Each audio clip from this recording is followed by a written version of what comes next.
जय हिंद। स्वागत है आपका हमारे इस YouTube चैनल में। आज हम करने वाले हैं छत्तीसगढ़ पंचायती राज। और छत्तीसगढ़ पंचायती राज पढ़ने से पहले हमको पढ़ना होता है 73वां संविधान संशोधन अधिनियम, जो एडीओ के एग्जाम के लिए और अन्य एग्जाम जैसे पीएससी भी एग्जाम होता है, छत्तीसगढ़ व्यापम का भी जो एग्जाम होता है वहाँ पंचायती राज से कहीं ना कहीं क्वेश्चन पूछा जाता है।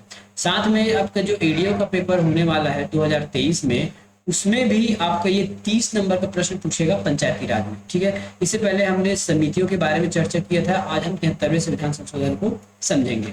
ठीक है, चलिए शुरू करते हैं आज का वीडियो। सबसे पहला हमारा कारण ये होता है कि 73वां संविधान संशोधन का नाम क्या है। ठीक है, 73वां संविधान संशोधन का नाम क्या है? तो इसका नाम है 73वां संविधान संशोधन अधिनियम 1992। याद रखिएगा, इसका नाम है 73वां संविधान संशोधन अधिनियम 1992, लेकिन ये लागू हुआ था 93 में, इसलिए संविधान संशोधन अधिनियम 1993 भी कहा जाता है। लेकिन जब इस बिल को लाया गया था तो उस समय ईयर था 1992, इसका नाम रखा गया 73वां संविधान संशोधन अधिनियम 1992। क्यों लाया गया था? तो पंचायत को संवैधानिक दर्जा देने के लिए। याद रखिएगा, संवैधानिक कहने का मतलब ये है कि जब तक पंचायत की जो चर्चा है, पंचायत की मात्र पंचायत को अनुच्छेद 40 में रखा गया था, है ना। और वहां ये कहा गया था कि ग्राम स्तर पर पंचायतें होंगी। कैसी रूपरेखा होगा, कौन पंचायत चलाएगा, कितने स्तर का होगा और क्या रूल रेगुलेशन होंगे, इस बात की कोई भी चर्चा संविधान में नहीं थी।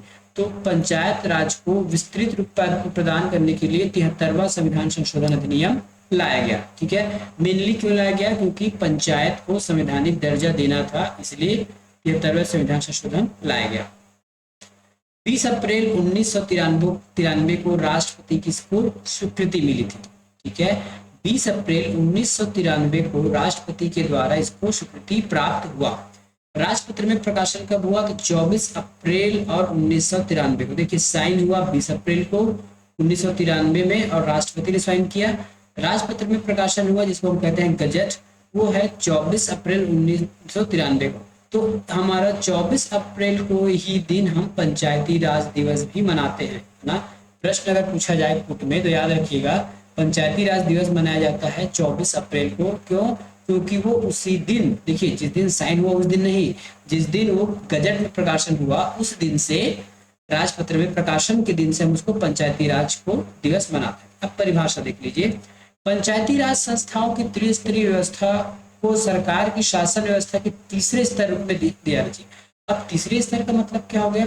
हम पहले स्तर की बात करें तो पहले स्तर में हमारा होता है संसद। ठीक है, संसद, ये हो गया सरकार का पहला स्तर। दूसरे स्तर की बात करें तो इसमें होता है आपका राज्य विधानमंडल। राज्य विधानमंडल, ठीक है, राज्य विधानमंडल। और इसी को तीसरे रूप में बना दिया गया है ग्राम स्तर पर ग्राम पंचायत, जनपद पंचायत और जिला पंचायत। मतलब ये सरकार के तीसरे अंक के रूप में काम करेंगे। ठीक है, ये भी जैसे कुछ गांव में जो ग्राम सभा होती है वो नियम कानून बनाती है, बहुत सारे रूपरेखा तैयार करती है, कार्यों का अनुमोदन करती है, इसलिए इसको तीसरे व्यवस्था के रूप में जाना गया। स्वीकृति कब मिला? तो स्वीकृति मिला, हम पढ़ चुके हैं, 20 अप्रैल 1993 को। कभी कभी पूछ दिया जाता है कि उस समय राष्ट्रपति कौन थे? तो हम उस समय राष्ट्रपति थे श्री शंकर दयाल शर्मा। ठीक है, और पीएम कहा जाएगा तो पीवी नरसिम्हा राव।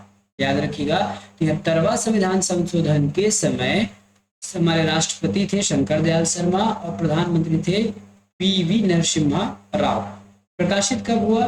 25 जनवरी 1994 को। एक ये प्रकाशित डेट अलग है और हमने जो 73वां संविधान संशोधन जो लागू हुआ है वो अलग डेट है। ठीक है, याद रखिएगा। नोट, अब इसमें कुछ विशेष बातें क्या है ये देख लीजिएगा। तो संविधान के भाग 9 में पंचायत जोड़ा गया है। कई बार यूट्यूब में या फिर बहुत सारे प्रश्न में पूछा जाता है कि 73वें संविधान संशोधन के द्वारा संविधान में भाग 9 जोड़ा गया, वो बिल्कुल गलत है। ठीक है, क्योंकि स्टार्टिंग में हमारे पास बहुत सारे भाग थे, तो बीच में 9 कैसे जोड़ा जाएगा? ठीक है, तो संविधान के भाग 9 में पहले कुछ था, उसको प्रतिस्थापित करके पंचायत को उसमें जोड़ा गया है। याद रखिएगा, 73वें संविधान संशोधन थे, भाग 9 नहीं जोड़ा गया है। ठीक है, इससे पहले भाग 10 भी आ चुका था, दल बदल वाला, याद रखिएगा, है ना। भाग 10 भी पहले आ चुकी, सॉरी हाँ भाग 10 भी आ गया था। ठीक है, तो ये कैसे पॉसिबल है कि भाग 9 आ जाएगा बीच में? तो कई बार यूट्यूब में या फिर बुकों में कहा जाता है कि 73वें संविधान संशोधन के अंतर्गत या फिर 73वें संविधान संशोधन से भाग 9 जोड़ा गया है, वो बिल्कुल गलत बात है। भाग 9 नहीं जोड़ा गया है, भाग 9 में पहले कुछ और था, उसे प्रतिस्थापित करके पंचायत को उसमें रखा गया है। ठीक है, साथ साथ में और क्या जोड़ा गया, हमारी 11वीं अनुसूची जोड़ी गई। ठीक है, कितना अनुसूची जोड़ा गया, 11वीं अनुसूची जोड़ी गई। ठीक है, उससे पहले 73वें संविधान संशोधन के पहले हमारे पास 10वीं अनुसूची थी, उसके बाद 11वीं अनुसूची जोड़ी गई। और भाग 9 में अनुच्छेद 243 की चर्चा है। इसी 243 से पहले कुछ और था, उसे प्रतिस्थापित करके इसमें 15 उप अनुच्छेद जोड़ा गया। 15 उप अनुच्छेद का मतलब 243 तो मेन हो गया, उसके बाद 243 A B C D E, इस प्रकार से। एक प्रश्न आया था कि 73वें संविधान संशोधन के द्वारा 15 अनुच्छेद बढ़ गए। याद रखिएगा, संविधान में कभी भी अनुच्छेद बढ़ता नहीं है। संविधान में जितने अनुच्छेद पहले थे उतने आज भी हैं, बस उसको ABCD करके उसमें नामकरण किया जाता है। तो संविधान संशोधन से हमारा अनुच्छेद नहीं बढ़ता है।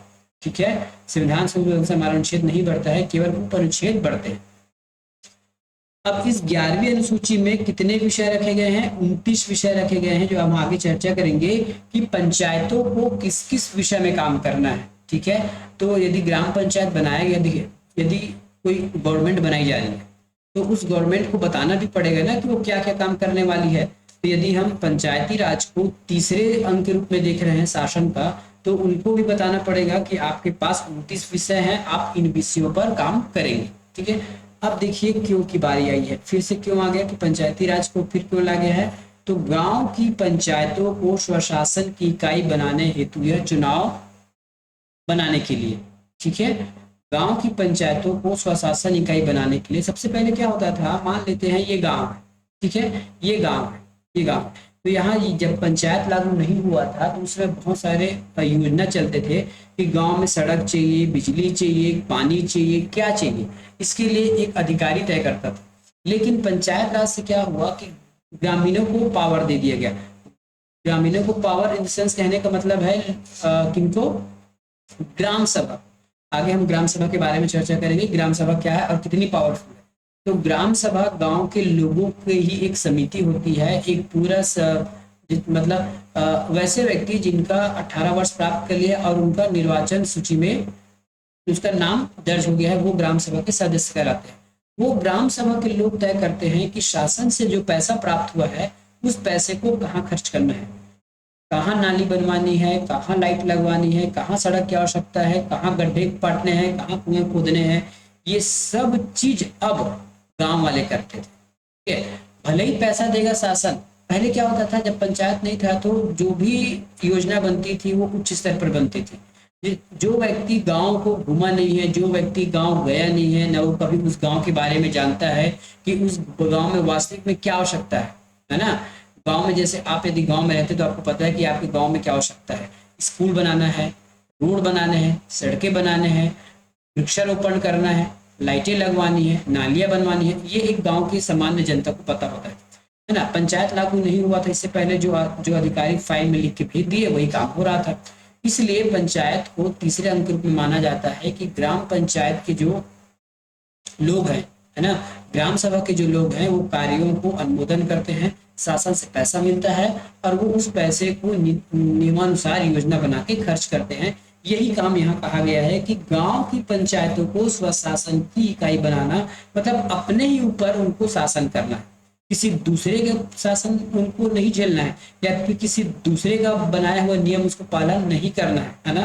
वो खुद अपना नियम बनाएगी, खुद क्या काम करवाना है, क्या नहीं करवाना है, कितना पैसा खर्च करना है, वो सब शासन करेगी। दूसरा पॉइंट यह है कि यह चुनाव को आदेशात्मक बनाता है। इसका मतलब है 73वां संविधान संशोधन से चुनाव अनिवार्य हो गया। ठीक है, अब यदि आप पंचायत के बॉडी बनना चाहते हैं, पंच, सरपंच, जिला स्तर पर, जनपद स्तर पर, तो आपको चुनाव जीत कर आना होगा और वो लिमिटेड समय के लिए रहेगा। एक समय के पश्चात कितना समय होगा हम आगे चर्चा करेंगे। एक समय के पश्चात जो भी पंचायत का बॉडी बनता है, सदस्य बनेगा, सरपंच, उप सरपंच, पंच, अध्यक्ष ये बनेगा, वो एक समय के बाद निष्क्रिय हो जाएंगे, उसका पद समाप्त हो जाएगा, फिर से पुनः चुनाव होगा। तो इस प्रकार ये 74वां संविधान संशोधन चुनाव को आदेशात्मक बनाता है। अब देखिए यहाँ पे आपको थोड़ा सा कंफ्यूजन हो सकता है कि मैं धारा किसके बारे में बात कर रहा हूँ। देखिए एक छोटा सा ओवरव्यू समझिए, जब भी संविधान में कुछ भी परिवर्तन करना है या कुछ भी नया बिल लाना है तो एक पेज के माध्यम से, एक बिल के माध्यम से आता है। तो ये एक इस बिल का है ना, जो 73वां संविधान संशोधन आया, ये उस बिल का धारा नंबर 1 है, ना कि हमारे संविधान का, याद रखिएगा, ठीक है। जब भी कोई बिल लाया जाता है तो उसमें क्रमवार, चैप्टरवार बनाया जाता है उसको, कि उस बिल में क्या क्या चीज है। जब भी इस संविधान को लाया गया, संशोधन को लाया गया, तब इसमें कुछ धारा लिखी गई है ना, ये धारा लिखी गई, उस पेज पर लिखी गई, उस पुस्तक पर लिखा गया, उस बिल पर लिखा गया कि अमुक बिल को हम भारत सरकार के समक्ष रख रहे हैं, संसद के समक्ष रख रहे हैं, इसमें धारा 1 होगा, धारा 2 होगा, और उस धारा में जो संविधान संशोधन की बातें होंगी वो लागू होगा, ठीक है। संक्षिप्त नाम और प्रारंभ, तो किसका नाम और प्रारंभ? इस बिल का, याद रखिएगा, इस बिल का, है ना। तो संविधान का 73वां संशोधन अधिनियम 1992, इस बिल का नाम है, यही बिल का नाम आपको वहां पे आपको मैं बताया था। तो इस बिल का ही नाम है संविधान 73वां संशोधन अधिनियम। प्रारंभ कब होगा? जिस तिथि पर केंद्र सरकार राजपत्र द्वारा अधिसूचना करेगी उस दिन से प्रारंभ हो जाएगा। अब अब धारा 2 क्या कहता है, ये बात याद रखिए। नए भाग 9 का अंतः स्थापन, मतलब नया भाग तो लिख दिया है, लेकिन भाग 9 का अंतः स्थापन, देखिए भाग 9 बनाया नहीं जा रहा है, भाग 9 का अंतः स्थापन किया जा रहा है, जिसमें संविधान के भाग 9 में, देखिए साफ लिखा है, जिसमें संविधान के भाग 9 में, ठीक है, किसमें? भाग 9 में, भाग 9 में अनुच्छेद 243 से 243 न तक अनुच्छेद जोड़ा गया, ठीक है। भाग 9 में अनुच्छेद 243 से 243 न तक भाग जोड़ा गया है। अब हम धारा 2 में चर्चा करेंगे कि कौन कौन से अनुच्छेद परिवर्तन हुए हैं संविधान में। यहाँ से हमारे सीधे संविधान में ये बातें लागू हो जाएंगी। 243वां धारा क्या कर, ये धारा है ना, याद रखिएगा, जो आपको भट्टा कलर में दिख रहा है, नीले हल्का गाढ़ा नीला में, वो आपका धारा है। धारा 243 क्या कहता है कि इस अनुच्छेद में विभिन्न परिभाषाएं आते हैं। ये एग्जाम में आपको न के बराबर या नहीं पूछता है। देखिए जब भी कुछ नियम कानून बनाया जाता है तो उसमें कुछ क्लिष्ट भाषा है, उसका आपको परिभाषा दिया जाता है। जैसे जिला किनको कहा जाएगा, ग्राम किनको कहा जाएगा, सभा किनको कहा जाएगा, मध्यवर्ती किनको कहा जाएगा, या स्तर पंचायत किसको कहा जाएगा, पंचायत और पंचायत क्षेत्र जनसंख्या, इस प्रकार बहुत सारे नाम है ना। तो जिला को पता है, जिला किसको कहते हैं, ग्राम किसको कहते हैं, तो इसमें हमको ज्यादा चर्चा करना नहीं है, एग्जाम में ये ना के बराबर आ गया, ठीक है। हमारा मेन अध्याय शुरू होता है 243A से। 243A में कहा गया है कि ग्राम सभा की चर्चा है 243A में, याद रखिएगा। आगे हम जब पंचायती राज स्टार्ट करेंगे, छत्तीसगढ़ पंचायती राज, तब हम इसको बहुत डिटेल से करने वाले हैं, है ना। यहाँ बस आप नाम समझ लीजिए कि क्योंकि डायरेक्ट पूछा जाएगा कि 243A में कौन सी परिभाषा है या वो किससे संबंध है। तो 243A जो है ग्राम सभा से संबंध है। ग्राम सभा विधानमंडल द्वारा प्रदत्त शक्तियों का निष्पादन करेगी। यहाँ मैं आपको ज्यादा डिटेल में नहीं बताऊंगा क्योंकि हम पंचायती राज में डिटेल करने वाले हैं। तो सबसे पहले ग्राम सभा समझ लीजिए। ग्राम के वैसे बालिग व्यक्ति जिनका नाम मतदाता सूची में दर्ज है। यदि कोई गांव का व्यक्ति 18 वर्ष प्राप्त कर लिया है और उनका नाम मतदाता सूची में है तो गांव के सारे लोग ग्राम सभा के सदस्य कहलाते हैं, ठीक है। ग्राम सभा में सबसे पहले ग्राम सभा का मतलब होता है एक बैठक या बहुत लोगों का झुंड या समूह। तो एक गांव में, ठीक है, एक गांव में यदि उस गांव में 18 वर्ष से अधिक, 18 वर्ष के अधिक व्यक्ति हैं और जिनका नाम मतदाता सूची में दर्ज है, वो ग्राम सभा के सदस्य होंगे और वही ग्राम सभा को बनाते हैं, ठीक है। अब एक ग्राम सभा काम कैसे करेगी? तो ग्राम सभा जो है विधानमंडल द्वारा प्रदत्त शक्तियों का निष्पादन करेगी, अर्थात जो विधानमंडल, जो राज्य के विधानमंडल, राज्य के विधायकों ने जो नियम कानून बनाए हैं उसी के आधार पर ग्राम सभा काम करेगी। देखिए संविधान में ज्यादा बातें नहीं लिखी जा सकती। देखिए, इस 73वां संविधान संशोधन के बाद ही छत्तीसगढ़ पंचायती राज अधिनियम को लिखा गया है, ठीक है, क्योंकि इसमें केवल ग्राम सभा में इतना बता दिया गया है कि ग्राम सभा विधानमंडल की प्रदर्श शक्तियों का निष्पादन करेगी, लेकिन ग्राम सभा कैसे बनेगा, कौन कौन लोग शामिल होंगे, कैसे होंगे, है ना, क्या कार्य करेंगे, कैसे करेंगे, वो सब डिटेल लिखा गया है छत्तीसगढ़ पंचायत राज अधिनियम 1993 में, ठीक है। तो इस प्रकार से आपको समझना है कि जो संविधान की बातें हैं वो स्पष्ट नहीं रहती, वो एक दो वर्डों में समाप्त हो जाती है। उसके लिए एक विस्तृत नियम कानून बनाया जाता है, वो होता है हमारा पंचायत राज अधिनियम। 243 भी क्या कहते हैं कि पंचायतों का गठन, ठीक है। तो याद रखिएगा, हमारा जो संविधान है या फिर 73वां संविधान संशोधन है, त्रिस्तरीय पंचायतों की बात करता है, 1 स्तर, 2 स्तर और 3 स्तर, ठीक है। त्रिस्तरीय पंचायती राज की बात करता है। सबसे पहला स्तर जो होगा, जो छोटा होगा, वो हमारा होगा जिला स्तर में। उसके बाद होता है ब्लॉक स्तर में, ठीक है। फिर उसके बाद होता है गांव स्तर में, तो ठीक है। ग्राम जनपद और जिला पंचायत का गठन किया जाएगा। जिला स्तर में एक जिला पंचायत होगा, ब्लॉक स्तर में एक ब्लॉक पंचायत होगा जिसको मध्यवर्ती पंचायत भी कहते हैं, और ग्राम स्तर में ग्राम पंचायत का गठन किया जाएगा, ठीक है। कभी कभी एक गांव ही ग्राम पंचायत होता है और कभी कभी एक या दो से अधिक गांव मिलकर एक ग्राम पंचायत बनाया जाता है। हम उसको आगे चर्चा करेंगे छत्तीसगढ़ पंचायती राज में, ठीक है। यदि राज्य की जो संख्या है, जनसंख्या है ना, यहाँ मैं संख्या लिख दिया हूँ, वो जनसंख्या याद रखिएगा, राज्य की जो है जनसंख्या, ठीक है। यदि राज्य की जनसंख्या 20 लाख से कम है तो मध्यवर्ती पंचायत का गठन नहीं होगा, अर्थात जो जनपद पंचायत, जो हम ब्लॉक पंचायत भी कहते हैं, ये होता है हमारा जनपद पंचायत, ठीक है, जिसे हम जनपद पंचायत कहते हैं, वो लागू नहीं होगा, ठीक है। यदि किसी गांव की, सॉरी, किसी राज्य की जो जनसंख्या है 20 लाख से कम है तो मध्यवर्ती पंचायत का गठन नहीं होगा, वहां केवल आपका जिला पंचायत होगा और ग्राम पंचायत होगा। ये संविधान में साफ साफ लिखा गया है। यदि आप हमारा पुराना वीडियो देखे होंगे समिति से संबंधित, तो आपको पता होगा ये सब वही बातें हैं जो विभिन्न समय में अलग अलग समितियों के द्वारा ये सब बातें सरकार को सिफारिशें की गई थी। धारा 243C, पंचायतों की संरचना विधानमंडल के विधि द्वारा।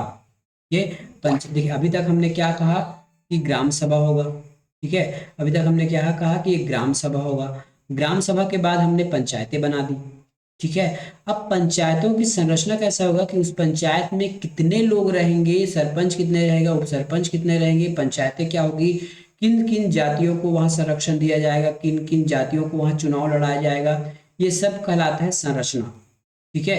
पहले हमने एक ढांचा बनाया, ग्राम बनाया, फिर पंचायतों का गठन कर दिया। अब उस पंचायत में काम करने वाले या फिर उस पंचायत में जो चुन कर आने वाले हैं वो कौन कौन स्तर से होंगे, किस किस पंचायत में कौन कौन से स्तर लोग रहेंगे, इन सब बातों की हम चर्चा करेंगे संरचना में। याद रखिएगा, सी से संरचना, ये आपको पूछा जाएगा कि 243C में क्या है, तो पंचायतों की संरचना है।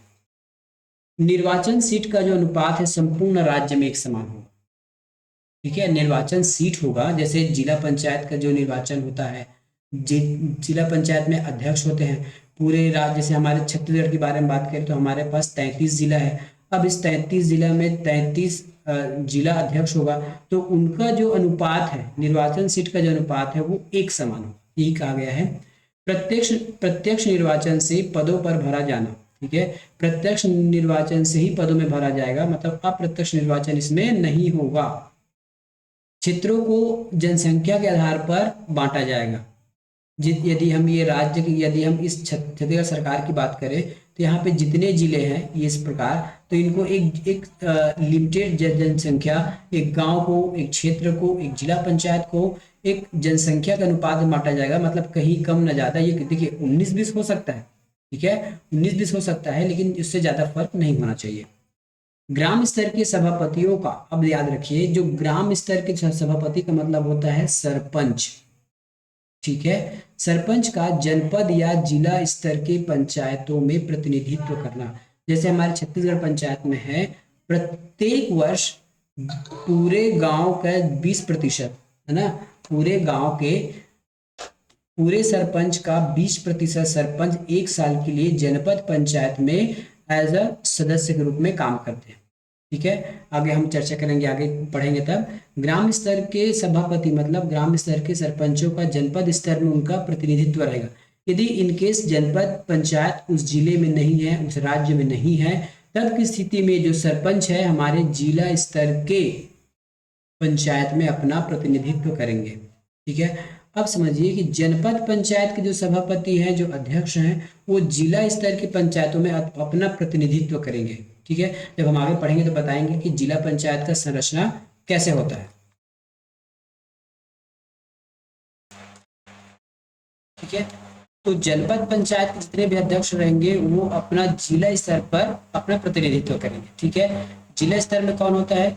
निर्वाचित क्षेत्रों से चुना गया सदस्य, एक अध्यक्ष और एक उपाध्यक्ष। ठीक है, इसके अतिरिक्त जितने भी उस जिले के अंदर जनपद पंचायत होंगे उसके निर्वाचित जो अध्यक्ष हैं वो भी अपना प्रतिनिधित्व करते हैं एज ए सदस्य के रूप में। ठीक है, और संसद के जो सांसद हैं, जो विधायक हैं, वो भी अपने पंचायत में प्रतिनिधित्व करते हैं।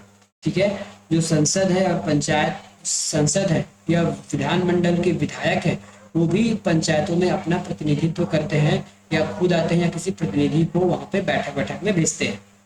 ये आगे हम कब पढ़ेंगे डिटेल में, जब पंचायती राज पढ़ेंगे। नाम फिलहाल याद रखिएगा, हम फिलहाल संरचना के बारे में पढ़ रहे हैं।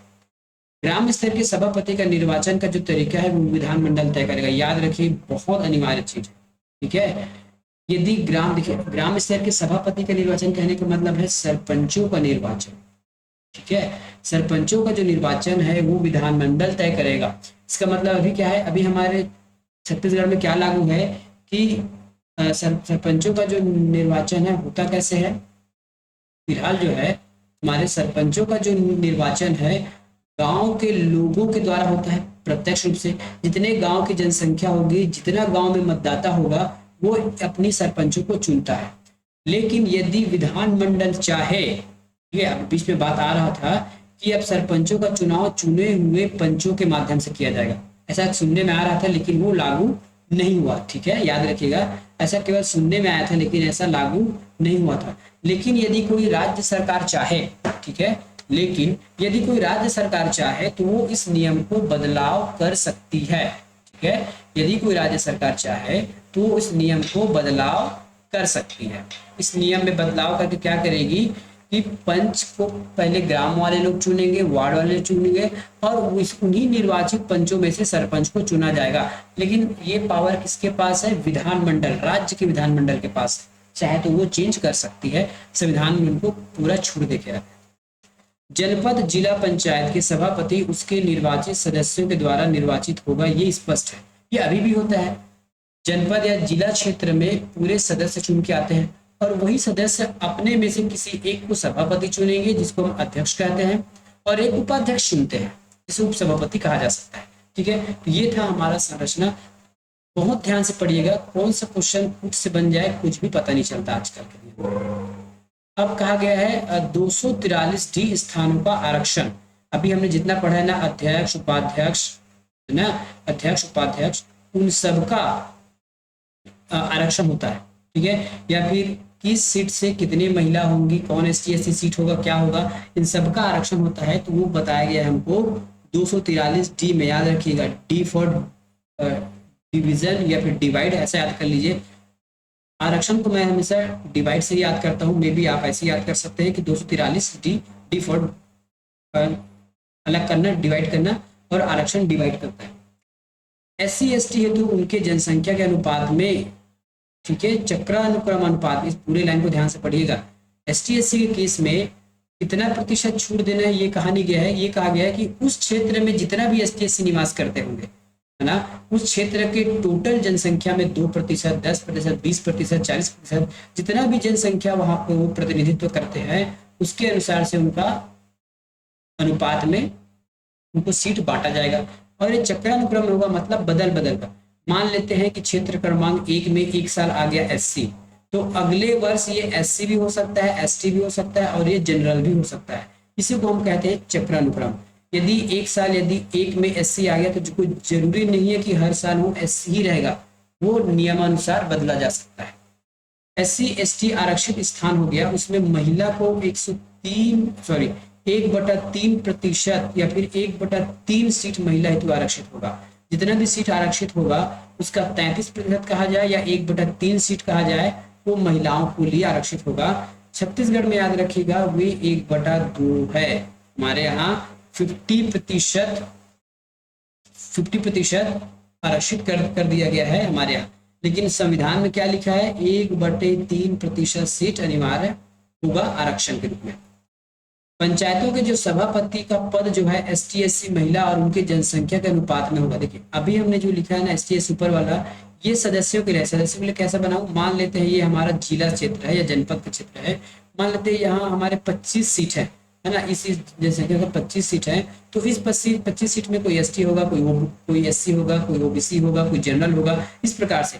लेकिन यही सब एक में से एक मुखिया बनेगा, इसको हम सभापति कहते हैं। तो इस सभापति का भी आरक्षण होगा, याद रखिएगा इस सभापति का भी आरक्षण होगा कि ये जो सभापति पद है ना, सभापति का जो पद है वो भी ST SC के लिए आरक्षित होगा और महिला के लिए भी आरक्षित होगा। ठीक है, SC ST के लिए तो उसके जनसंख्या के आधार पर, और महिला है तो 1/3 से टोटल, जैसे पूरे मान लेते हैं छत्तीसगढ़ में 33 जिला है और 33 अध्यक्ष होंगे, तो उस 33 अध्यक्ष में से 1/3 सीट महिला के लिए। ठीक है, ये तो संविधान के अनुसार है, लेकिन हमारे यहाँ 1/2 है, मतलब 50% जो सीट है वो महिला के लिए आरक्षित हो जाएगा।